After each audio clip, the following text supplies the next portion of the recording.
Hello everyone, welcome to my YouTube channel. My name is Shreya और आज की इस वीडियो में हम Newton's backward difference interpolation formula को डिराइव करने वाले हैं।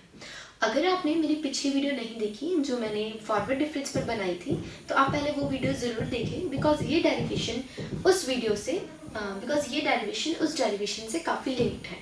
ठीक है, तो चलिए फटाफट से स्टार्ट करते हैं। सबसे पहले कुछ कंसिडरेशंस हैं जो आपको पता होनी चाहिए, जो आप थियोरेटिकली अपनी डेरिवेशन में यूज़ करेंगे या लिखेंगे। सबसे पहले एक फंक्शन ले लेते हैं, हम फंक्शन ले लेते हैं f।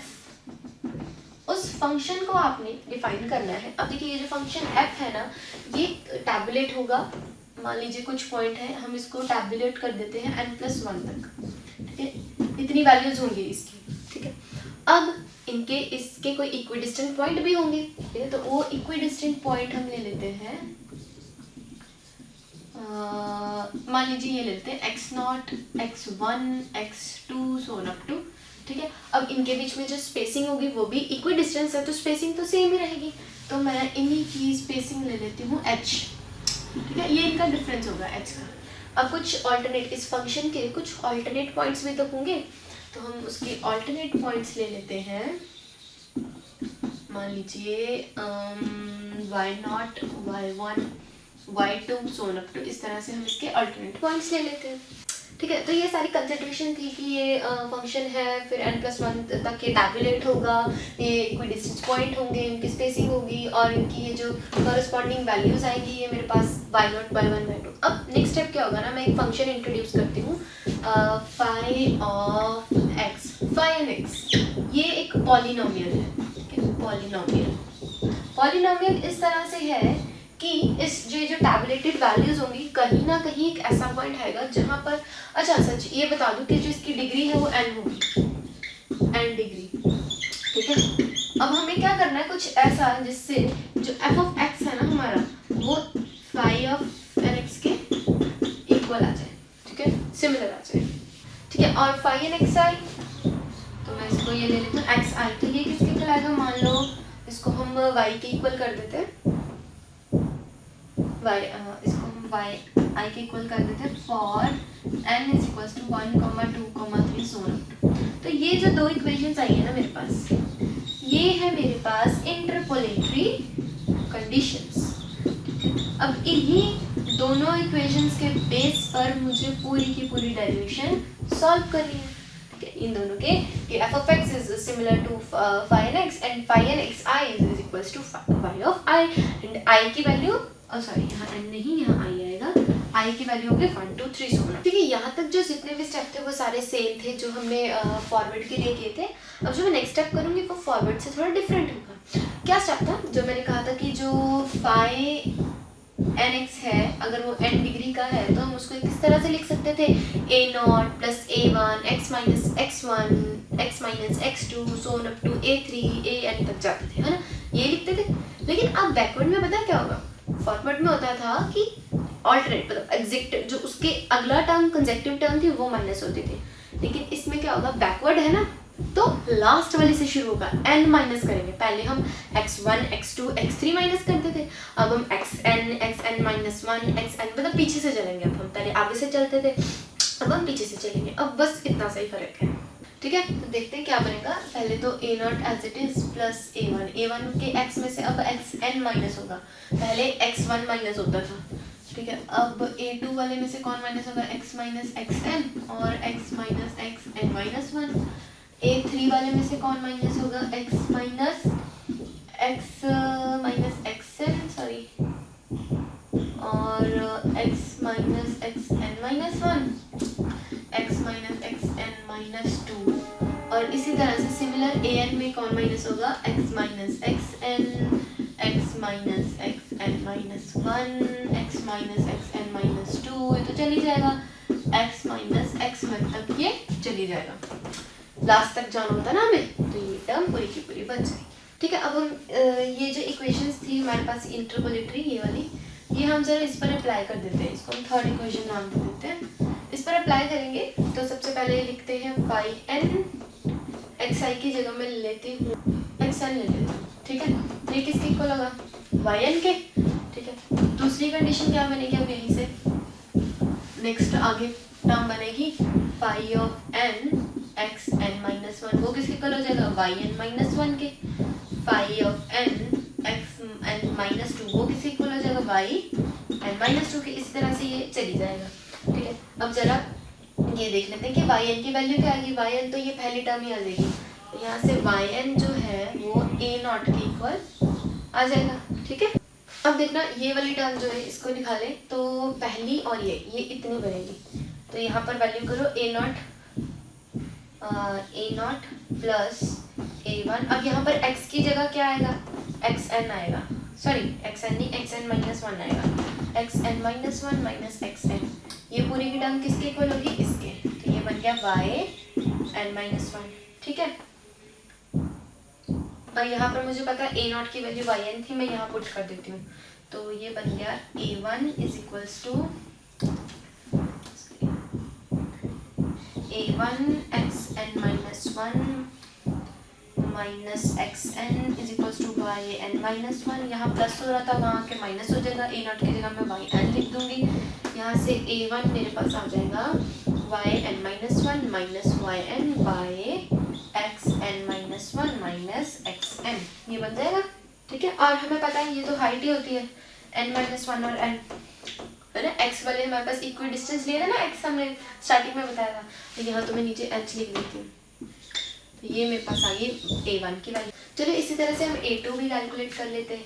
ए टू के लिए ये पूरी टर्म को इसके इक्वल करना पड़ेगा, पूरी टर्म यानी यहाँ से लेकर यहाँ तक। तो पहले लिखते हैं a not plus a one, अब एक्स की जगह क्या आ जाएगा x minus two minus x n, okay, और plus a two x n minus one minus x n और x n minus two minus x n minus one, ये बन गया। बस जहाँ जहाँ x था वहाँ वहाँ मैंने x n minus two put कर दिया, बिकॉज यहाँ पर मेरे पास एन माइनस टू, ये सारा का सारा किसके इक्वल हो जाएगा इसके वाई एन माइनस टू के। तो यहाँ से मैं पहले ए टू की वैल्यू निकालती हूँ, क्या आएगी पहले तो वो वाली term y n minus two, साथ में ये ए नॉट माइनस हो जाएगा, ये पूरी टर्म भी माइनस हो जाएगी क्योंकि हम राइट हैंड साइड लेकर जा रहे हैं, और डिवाइड क्या होगा ये पूरा, ये क्या है x n minus two minus x n, वहाँ से x n minus two minus x n minus one. अब ध्यान से देखो ए नॉट की वैल्यू तो मुझे पता है वाई एन आती है यहाँ से, तो मैं यहाँ पर वाई एन पुट कर देती हूँ। ठीक है, और ए वन की वैल्यू भी मैंने यहाँ निकाली हुई है ना, ये भी पुट कर देते हैं यहाँ पर। यहाँ पर ए वन की वैल्यू आ जाएगी y n minus one minus y n by h, ये आ गई। अब ये देखो एक्स एन माइनस टू और माइनस एक्स एन इंटरवल का गैप है, मैंने बताया था स्टार्टिंग में कि x1 और x2 के बीच में है h का गैप, है ना। तो फिर xn माइनस टू और n के बीच में 2 का गैप है 2h, बट मेक श्योर ये n माइनस टू मतलब पीछे है, अगर तो होता n and n minus two फिर तो h आता है, लेकिन ये n माइनस टू और n के बीच का डिफरेंस है, फिर माइनस में आएगा। तो यहाँ पर हम लगा देंगे पूरी टर्म की जगह -2h, ठीक है, -2h, ठीक है। उसके बाद नीचे देखो यहाँ पर भी वही सेम माइनस हो रहा है, तो यहाँ पर भी -2h आ जाएगा, ठीक है, -2h। और इधर देखो यहाँ पर n-2 और n-1 एक का ही फर्क है, तो अकेला -h, ये भी हो गया। अब ये h और h तो कट गए, ठीक है, क्या बना yn-2 माइनस yn, अभी जो -2 है वो इन दोनों के साथ मल्टीप्लाई करा दो, +2yn-1 +2yn, और नीचे क्या आ गया आपके पास 2h², ये आ गया। अब देखो ये +yn है, ये -yn है, ये 2 है तो माइनस हो जाएगा, तो इसको मैं यहाँ पर ये हटा देती हूँ टर्म, यहाँ पर प्लस में, तो ये मेरी आ गई a2 की वैल्यू। ओके, तो यहाँ पर ना बस एक छोटी सी मिस्टेक है, यहाँ नेगेटिव का साइन आएगा, फिर जब वो यहाँ इधर आएगा तो वो नेगेटिव हो जाएगा ना, बिकॉज यहाँ पर बाहर है ब्रैकेट में, ठीक है। उसके बाद देखो a0 भी आ गया, a1 भी आ गया, a2 भी आ गया, अब ये अकेला 2 है, इसको मैं 2 फैक्टोरियल लिख सकती हूँ ना, 2 ही होता है ना। तो हम इसका जरा जनरल फॉर्म बना देते हैं। ए नॉट में तो वाई एन ही रहना है। इसमें देखो ये है y n minus one minus y n, difference है। तो A1 को मैं लिखूंगी, क्या लिखूंगी, del of y n by H.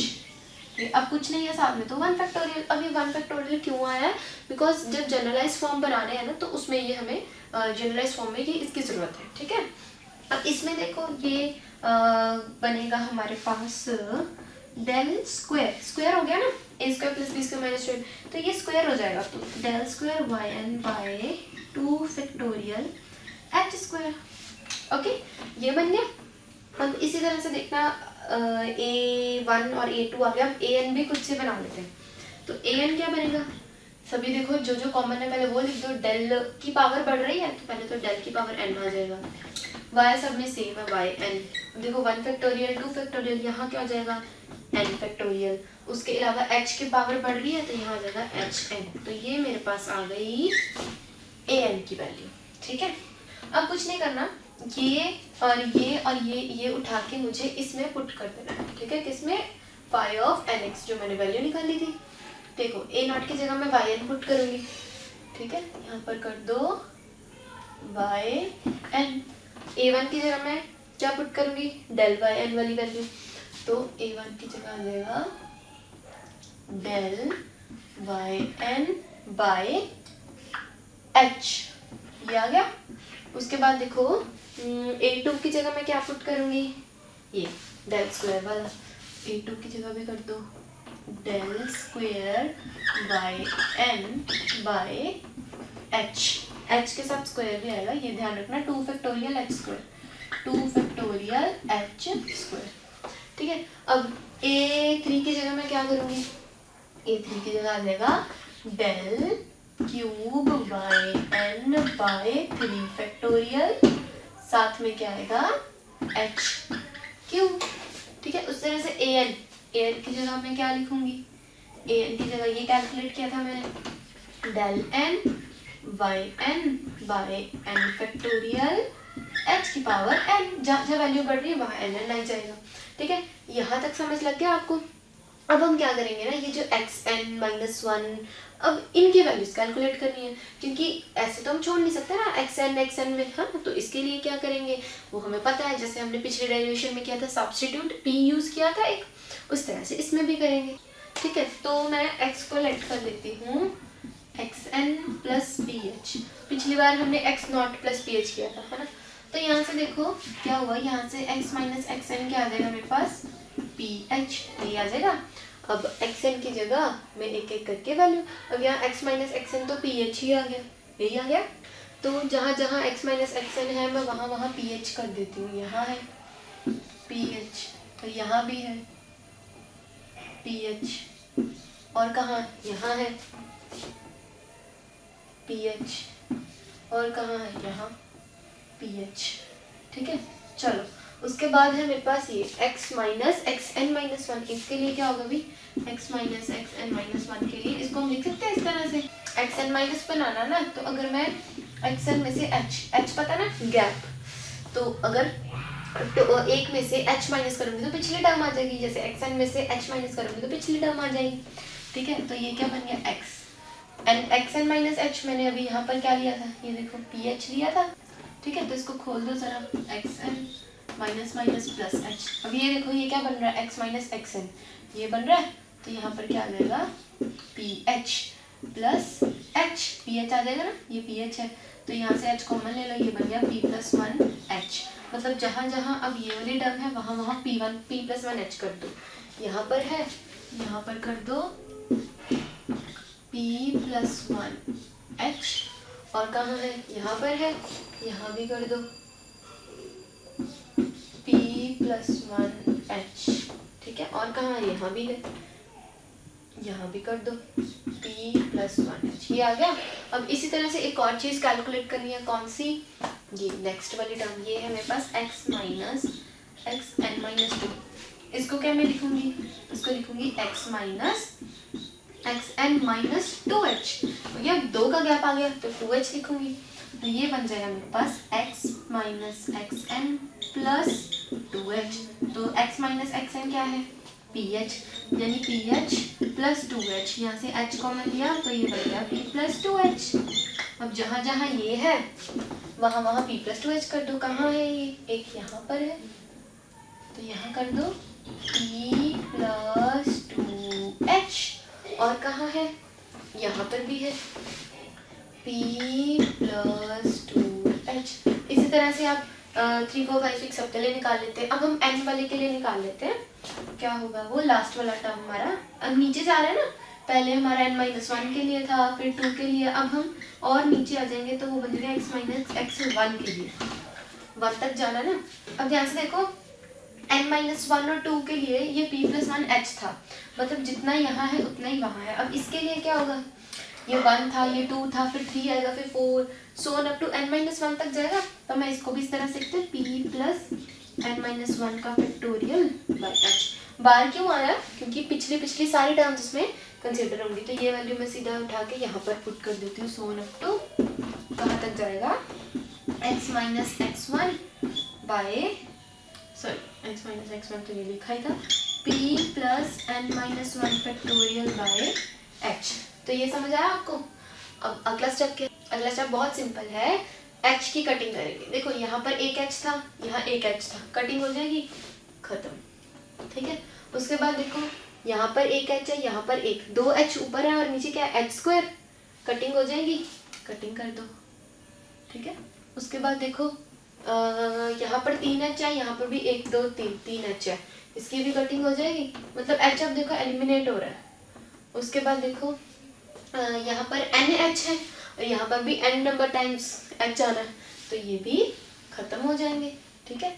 तो मेरे पास फाइनल इक्वेशन क्या बनेगी यहाँ, तो अब सारे h हटाकर मेरे पास जो फाइनल इक्वेशन बनेगी वो बनेगी पहले yn प्लस डेल yn एक साथ में p plus p plus 1 del square yn by 2 factorial plus p plus 1 p plus 2 del cube yn by 3 factorial plus so on up to n वाले के लिए बनेगा p प्लस 1, या मैं सीधा इसको p प्लस 1 p प्लस 2, अभी तो n तक जाएगा, so on up to p plus n minus 1, ठीक है। ये टर्म बनेगी आखिरी, साथ में आएगा del n yn by n factorial.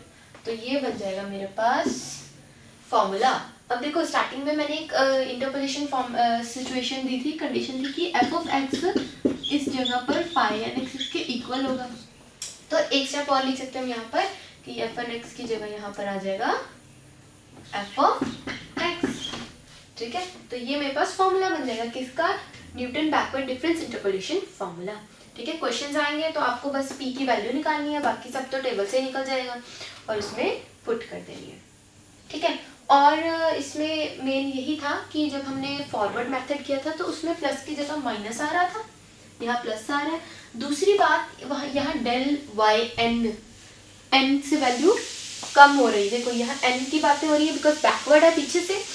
Forward में था nought y x nought x y nought, forward में नॉट की बात कर रहे थे हम, एक्स नॉट लेकर चले थे वाई नॉट, इसमें n की बात हो रही है। तो ये एक थोड़ा सा डिफरेंस है, ठीक है। तो आई होप आपको ये डेरिवेशन समझ लगी हो अच्छे से, बिकॉज ये बहुत इंपॉर्टेंट है एग्जाम के पॉइंट ऑफ व्यू से।